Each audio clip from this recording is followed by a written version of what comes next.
What's up, Taiwan? I'm Laurel Stewart with the news from here in Taiwan and around the world. Vice Premier Deng Lijun is back in Taiwan after several days of tariff talks in Washington. She says her team is still pushing to cut the US's 20% tariff rate. 谈判还要继续进行，还要继续进行。我们会继续努力，争取更好的税率。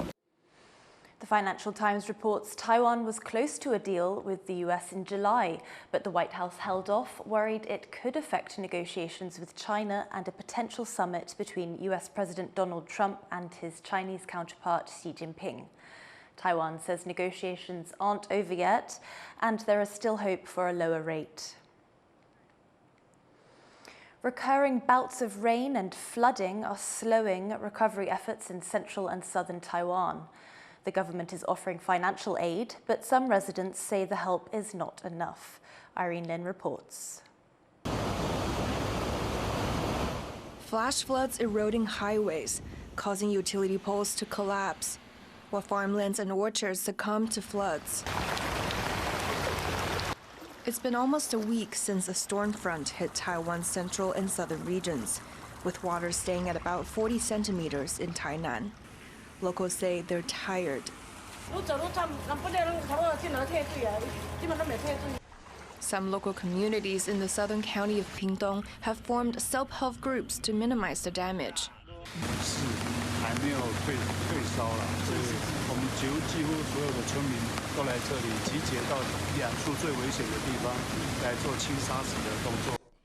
The record-breaking rain has brought multiple transit routes to a halt in Pingtung, and downpours continue in the Kaohsiung Mountains.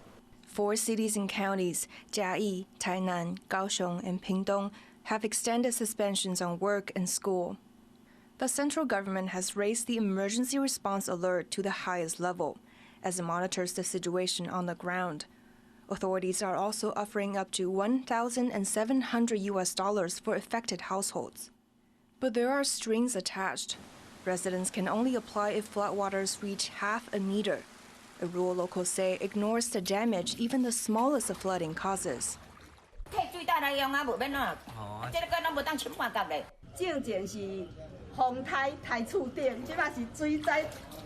Rain is expected to last through Wednesday, keeping people worried about more damage and how much longer cleanup efforts will drag on. Fu Huahong and Irene Lin for TaiwanPlus. The crew of a Taiwanese container ship is safe after rough seas rolled around 50 shipping containers overboard. The ship belongs to Evergreen Marine Corps, Taiwan's biggest shipping firm. It was off the coast of Peru when poor weather and high waves overtook it. The company says bad sea conditions may be linked to a recent tsunami that spread across the Pacific. It says it's working with local officials to investigate what happened. Israeli protesters are calling for the return of all hostages being held in Gaza after Hamas released footage of 2 of them looking emaciated and thin. Watching helplessly as my younger brother, Eviatar David, and his fellow hostage, Guy Gilboa Dalal, slip away. They are on the absolute brink of death.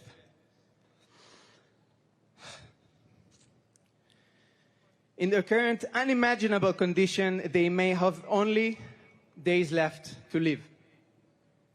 Hamas is using Eviatar in one of the most horrific and calculated campaigns of cruelty imaginable. Food is scarce throughout Gaza, with Israel only allowing limited airdrops of aid. The UN said at the end of July that 1/3 of people there have been going days on end without food, and reports accuse Israel of killing people seeking aid. In Israel, the footage of starving Israeli hostages has led to different reactions. Protesters want the fighting to stop, while the finance minister says military operations need to be stepped up to destroy Hamas.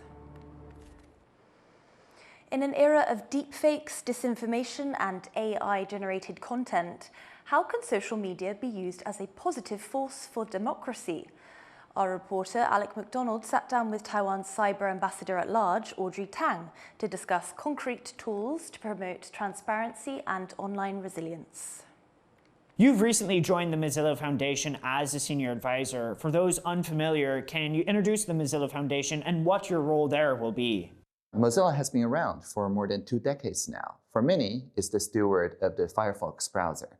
For people working in AI, it hosts Common Voice, which is a data set that includes more than 200 languages. So anyone speaking any language can contribute their voice to help the AI systems of the frontier models anywhere in the world to benefit from the ideas, the cultures, the local languages, and so on, without being constrained by just a few major languages. It includes not just the Taiwanese Mandarin or Taiwanese Hokkien, Daigi, but also the Taiwanese indigenous languages as well. And so through this kind of participatory input, Mozilla wants to prove that the internet becomes safer as it becomes more open. So just as in Taiwan, when we say we're making the state transparent to the people, not the people transparent to the state, Mozilla fights digital surveillance and so on, and builds tools that make the internet more robust through participation. For example, Roost is one of the projects that I help advise. What it tries to do is that it makes it very easy for anybody hosting any content site on internet to scan for child sexual abuse materials, non-consensual intimate images, and other harmful content in a way that preserves privacy and does not rely on any central provider, so that people can contribute into safety, again, like Common Voice, by donating the threat intelligences that they have scanned in their local places without compromising privacy. So in the face of tragedy, sometimes people have a heightened state of emotions, and this can lead to hostile conversations on social media. So how does your platform propose to address some of these conversations that go beyond civility, that become hostile?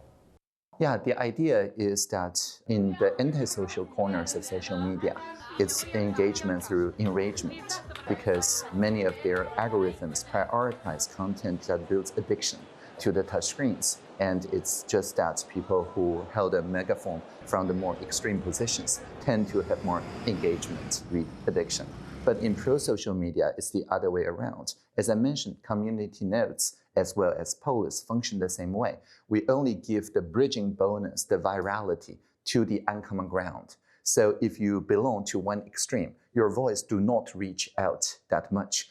The algorithm, instead of prioritizing people on the extremes, holding megaphones on those hostile takes, as you were alluding to, pro-social media figures out what are the bridging ideas and give virality to those ideas.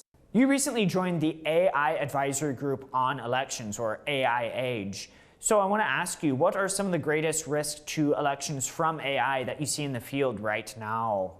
So what we have seen around the world is that the people who want to meddle and interfere with elections have moved on from disinformation, which is intentionally fake content, into malicious AI swarms, which is fake people. So the difference is that those fake people don't need to post any fake content. They just post like real news, share their feelings, resonate with each other's feelings, but it's all fake. So when you click into one of those fake people, you can see something that looks like organic engagement. What it's trying to do is a vibe attack. It reassociates certain ideas, certain political figures with a positive valence so that people like them more, and the other kind of political ideas and figures with a negative valence so people see them as not newsworthy or trollish or things like that. And so through AI AGE, we put people who are in charge of elections worldwide, the policymakers and the AI experts, so that they can learn from each other's best practices and implement, for example, meronymity and provenance, that is to say, to show the attribution of the different actors on social media and many other measures, so that we do not go to a surveillance state where the social media is monitored and real name is required for all posts in the name of protecting electoral integrity. But we also don't go into the malicious AI swarm chaos where you can see 50,000 real people that are actually deepfakes. That was Taiwan's Cyber Ambassador, Audrey Tang. You can watch the full interview with her on Zoom In, Zoom Out, available at TaiwanPlus.com and YouTube. Taiwan is putting its culture in the spotlight at a new exhibition in Osaka. Taiwan Spectrum runs alongside Japan's Expo 2025, and it's all about showing the world what Taiwan can do. Our reporter Sandy Chi gives us a glimpse of its opening night. This is Taiwan Spectrum, an exhibition in Osaka bringing visitors on a sensory journey through Taiwan's geography, history, culture, and contemporary art. The exhibition is part of We Taiwan, a cultural event being held alongside Expo 2025 in Osaka. 希望来让日本的社会看见，虽然我们在过去的历史上有一段重叠，但是你可以看到今天台湾已经完整的长出了自己的面貌。我们的多元，我们结合不同的文化的能力，跟开放包容的态度，才是今天的台湾。It's the first time Taiwan's holding such an event in Japan, a major step in highlighting the country's soft power on the world stage. It follows the success at last year's Cultural Olympiad in Paris, where Taiwan made a strong impression. And in Japan, this very exhibition seeks to reveal the vibrant colors of Taiwan. 台湾光谱是这次为台湾一个很重要的以视觉艺术出发的一个展览。那台湾光谱是我们透过台湾人的手、眼睛、脚步去看到的台湾色彩，所以你会看到这种视觉艺术创造出来的绘画色彩、手染的色彩。跟声音听到的色彩，那我们希望其实可以把台湾的多彩、混融这样的特性呈现在这个展览当中。The exhibition has three main themes: true color of Taiwan, light-woven nature, and island soundscape, telling the story of Taiwan's history, the interaction between nature and humans, and the sounds of everyday life in Taiwan. Almost 1,000 visitors attended the exhibition on opening day alone. Taiwan Spectrum will run through August 20th, giving visitors a few weeks to experience the true colors of Taiwan. Devon Tai, P. Strong and Sandy Chi in Osaka for TaiwanPlus. Stay tuned for more of our coverage from Osaka all this week. Life in Taiwan 100 years ago. That's what a newly released film reel from the Taiwan Film and Audiovisual Institute is showing.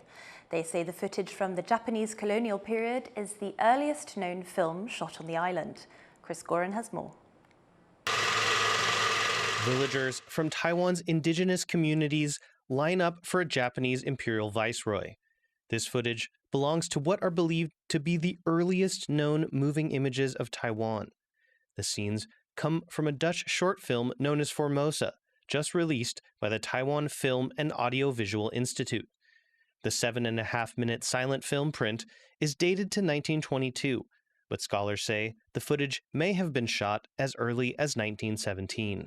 我的考证是没有错的话，它是旅行电影或旅游电影的其中的一部。它是到全世界各地，到非洲、亚洲各地，目的就是拍当地的奇风异俗。The film shows various scenes of early 20th century life in Taiwan, such as work on the tea and sugarcane plantations that dominated the early economy of what was then a Japanese colony.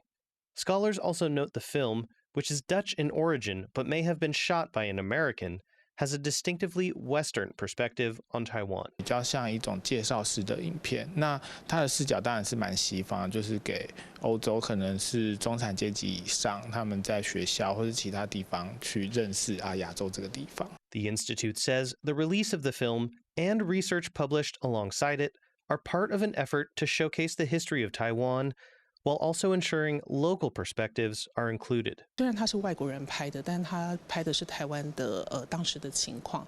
那我想从我们现在比较成熟的这个历史社会的这个背景上面，我们可以做更好的诠释。The Institute hopes other historic images that remain overseas will soon come home as well, so future generations can see a fuller picture of Taiwan's past. Devon Tai and Chris Gorin for TaiwanPlus. Thank you for watching What's Up Taiwan. Finally, let's head to Manila, where young Taiwanese skaters won 3 golds and 1 silver at the Asian Figure Skating Championships. I'm Laurel Stewart. Take care and see you next time.